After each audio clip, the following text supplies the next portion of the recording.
मूर्ख ने अपने मन में कहा है, कोई परमेश्वर है ही नहीं। वे बिगड़ गए, उन्होंने घिनौने काम किए हैं, कोई सुकर्मी नहीं।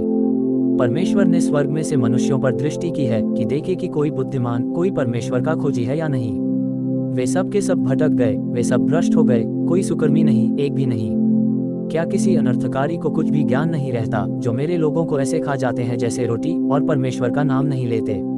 वहां उन पर भय छा गया, क्योंकि परमेश्वर धर्मी लोगों के बीच में निरंतर रहता है।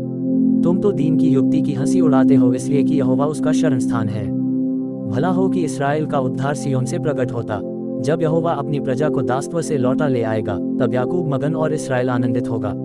यहोवा मेरा चरवाहा है, मुझे कुछ घटी ना होगी। वह मुझे हरी हरी चराइयों में बैठाता है, वह मुझे सुखदाई जल के झरने के पास ले चलता है। वह मेरे जी में जी ले आता है, धर्म के मार्गों में वह अपने नाम के निमित्त मेरी अगुवाई करता है।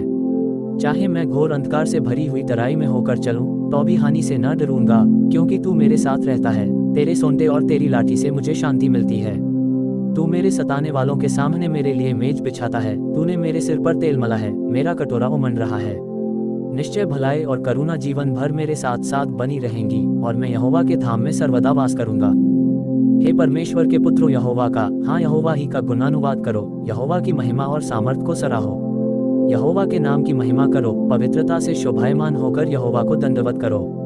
यहोवा की वाणी मेघों के ऊपर सुन पड़ती है, प्रतापी ईश्वर गरजता है। यहोवा घने मेघों के ऊपर रहता है। यहोवा की वाणी शक्तिशाली है, यहोवा की वाणी प्रतापमय है।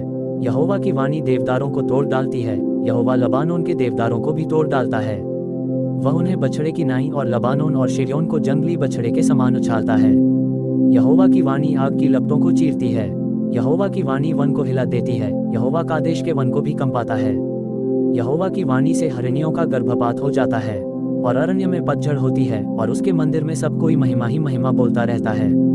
जल प्रलय के समय यहोवा विराजमान था, और यहोवा सर्वदा के लिए राजा होकर विराजमान रहता है। यहोवा अपनी प्रजा को बल देगा, यहोवा अपनी प्रजा को शांति की आशीष देगा।